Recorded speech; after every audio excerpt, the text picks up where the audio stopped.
Good morning students, आप सभी का ऑनलाइन क्लास में स्वागत है।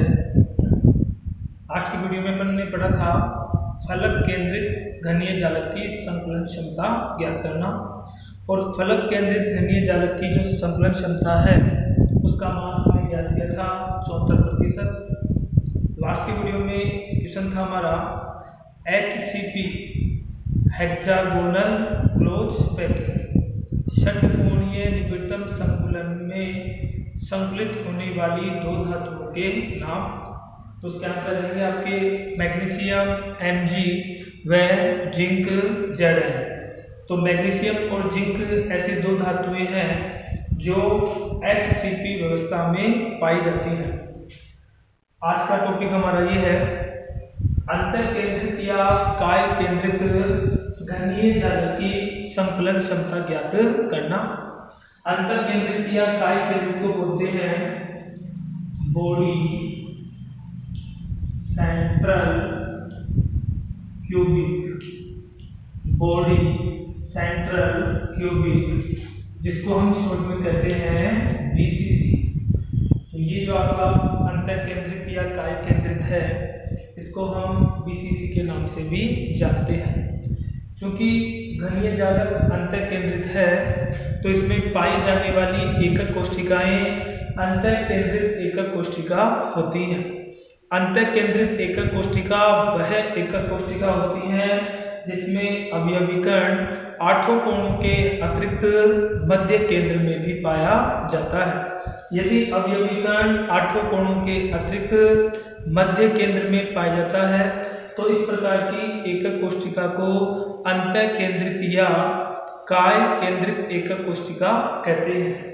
तो याद रखिए अपन अंतर केंद्रित या काय केंद्रित।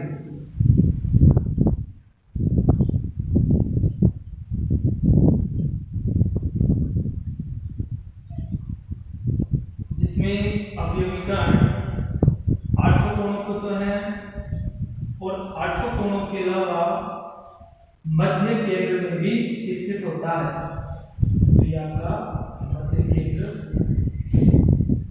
अब देखिए सबसे पहले अपन क्या करेंगे, प्रति एकक कोशिका में वही यहाँ भी जितने भी अवयवीकरण है इन सभी को ठोस गोला माना गया है जिनकी परमाणु त्रिज्या r है और कोरिया भुजा की लंबाई, यहाँ जो कोरिया भुजा है इसकी लंबाई अपन a मान लेते हैं। ये तीनों के लिए कॉमन रहेगा। प्रत्येक अवयवीकरण को आपको ठोस गोला मानना है और प्रत्येक अवयवीकरण की त्रिज्या r और कोरिया भुजा की लंबाई a है। सबसे पहले यहाँ BCC जिसको हम बोलते हैं अंतर केंद्रित घनीय जालक, BCC की प्रति एकक कोशिका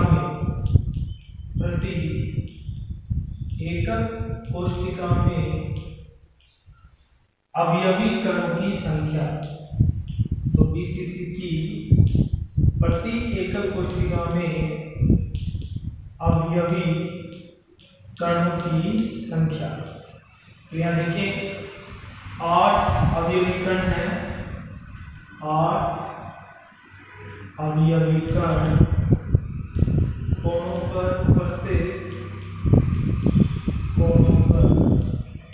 उपस्थित जिसका 1/8 का हिस्सा माना जाता है, 1/8 का हिस्सा प्लस एक अवयवीकरण आपका मध्य केंद्र में है, एक अवयवीकरण मध्य केंद्र या अंतर केंद्र में उपस्थित। तो मध्य केंद्र में उपस्थित जिसका संपूर्ण हिस्सा माना जाता है।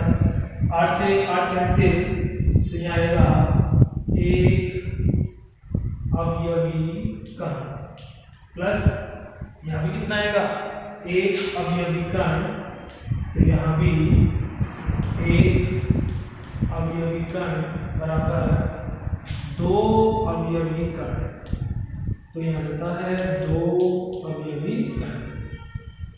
तो यहाँ लिखेंगे अपन यहाँ 2 अवयवी कणों के द्वारा, तो 2 अवयवी कणों के द्वारा घेरा गया आयतन, दो अवयवी कण के द्वारा घेरा गया आयतन। तो एक गोले का आयतन होता है 4/3 पाई आर क्यूब, और यहाँ दो अवयवी कण है, 2 से इसको मल्टीपल कर देंगे 8/3 पाई आर क्यूब, और ये समीकरण नंबर 1। इसके बाद देखते हैं अपन यहाँ समता ज्ञात करने का फॉर्मूला, अवयवी कणों के द्वारा घेरा गया आयतन बटा हुआ संपूर्ण ठोस क्रिस्टल का आयतन इंटू 100। तो यहाँ संपूर्ण ठोस क्रिस्टल का आयतन, संपूर्ण ठोस क्रिस्टल का आयतन, संपूर्ण ठोस क्रिस्टल का आयतन होता है घन है, और घन का आयतन होता है a क्यूब। यदि सरल घनीय जालक होता तो a बराबर 2r अपन रखते थे, फलक केंद्रित होता तो a बराबर 4r अपॉन √2 कल आपने मान निकाला। यहाँ भी हमें a का मान ज्ञात करना है। a का मान ज्ञात करने के लिए क्या करेंगे, ये जो मध्य वाला जो अवयवी कण है, इसे इन दोनों अवयवी कणों से हम इनको मिला देते हैं। हमने क्या किया, मध्य वाले अवयवी कण को दोनों अवयवी कण से मिला दिया है, और ये जो आपकी भुजा है इसको भी हम इससे मिला देते हैं, जिससे हमें एक त्रिभुज प्राप्त हुआ ए बी सी। ये अपना मैन त्रिभुज है। इस मैन त्रिभुज में देखें तो यहाँ ये ए बी है, इस ए बी का मान यहाँ स्मॉल ए आ जाएगा क्योंकि ये कोणीय भुजा है। ए सी का मान हमें पता नहीं है, बी सी का मान भी हमें पता नहीं है, बी सी यहाँ कोणीय भुजा नहीं है। बी सी का मान ज्ञात करने के लिए हम एक छोटा त्रिभुज और लेंगे, और त्रिभुज हो जाएगा बी सी और डी। तो यहाँ बी सी का मान ज्ञात करने के लिए एक छोटा त्रिभुज आपने ले लिया है बी सी डी, जहाँ बी डी कोणीय भुजा स्मॉल ए, सी डी यहाँ कोणीय भुजा। तो सबसे पहले हम यहाँ बी सी का मान ज्ञात करेंगे, और बी सी से फिर अपन बी सी का मान अपन ज्ञात कर लेते हैं। तो यहाँ संपूर्ण त्रिभुज बी सी डी से पाइथागोरस प्रमेय से, तो यहाँ बी सी स्क्वायर बराबर B D square plus C D square. तो बी सी का मान ज्ञात करेंगे अपन, बी सी स्क्वायर बराबर B D square plus C D square. यहाँ बी सी और सी डी कोणीय भुजा है जिसकी लंबाई स्मॉल ए है, तो यहाँ हो जाएगा बी सी स्क्वायर बराबर ए स्क्वायर प्लस ए स्क्वायर। तो यहाँ बी सी स्क्वायर बराबर हो जाएगा, बी सी स्क्वायर बराबर 2a स्क्वायर। तो यहाँ बी सी स्क्वायर बराबर 2a स्क्वायर। बी सी करोगे तो रूट में आ जाएगा, लेकिन हम बी सी स्क्वायर अपन यहाँ पे रख लेते हैं। अब देखो, अब हमारा नया त्रिभुज अपन लेंगे। नया त्रिभुज आपका है ए बी सी। यहाँ समकोण त्रिभुज ए बी सी से, तो समकोण त्रिभुज ए बी सी में ए सी स्क्वायर बराबर A B square plus B C square. तो यहाँ देखें ए सी स्क्वायर बराबर ए बी स्क्वायर।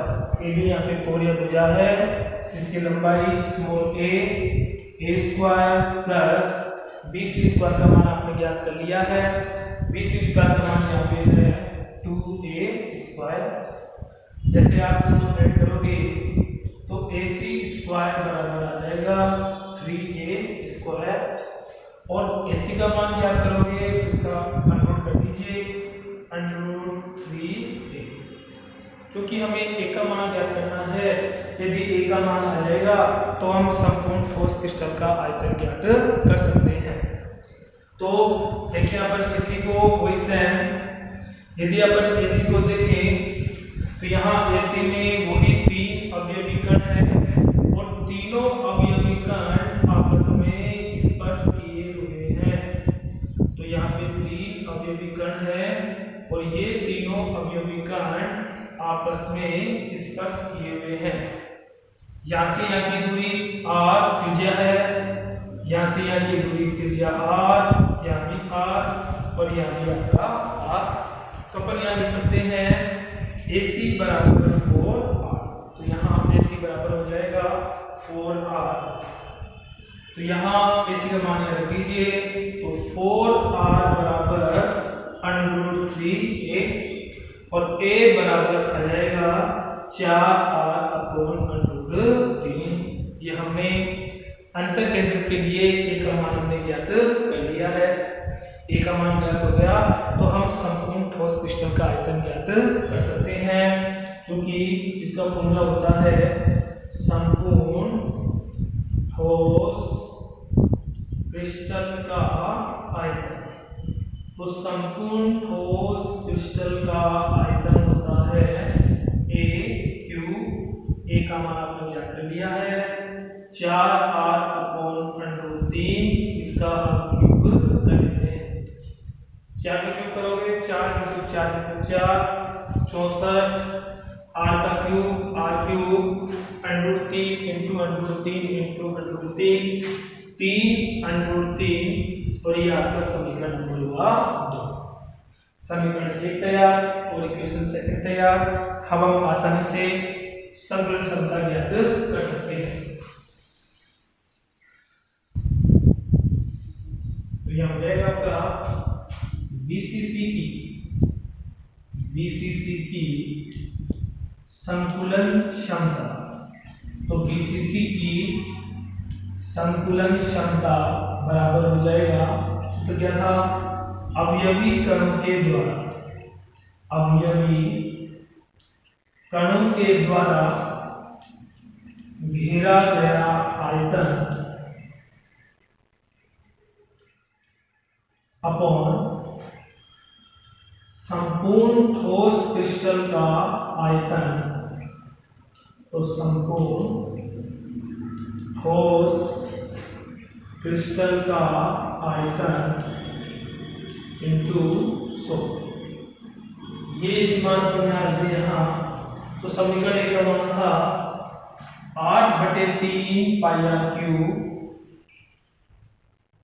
संपूर्ण ठोस क्रिस्टल का आयतन हम ज्ञात कर चुके हैं 64r³ इंटू यहाँ 100।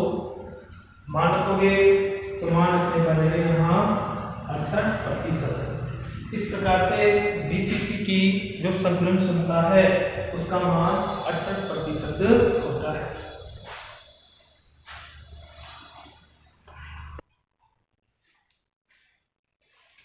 और आज की वीडियो का क्वेश्चन आपका ये है, घनीय निविड़तम संकुलन जिसको हम कहते हैं CCP की संकुलन क्षमता प्रतिशत में कितनी होती है। तो CCP की संकुलन क्षमता हमें बतानी है कि कितना % होता है। ये जो आपका आंसर होगा उसको आपको कमेंट्स करना है। Thank you.